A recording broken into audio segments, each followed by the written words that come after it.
on a 2-layer, about a 5/12 pitch, OSB board underlayment.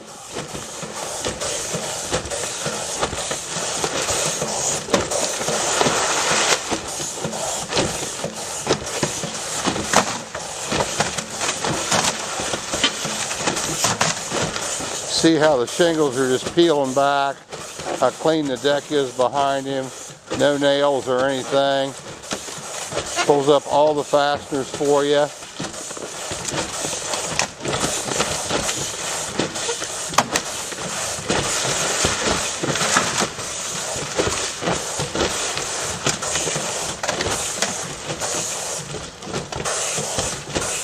Almost to the bottom.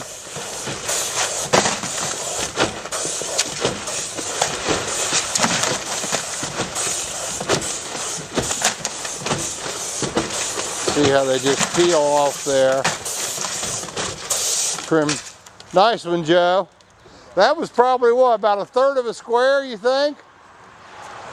Yeah, something like that. Yeah, you're probably what, 18 foot up to the top? And then you're going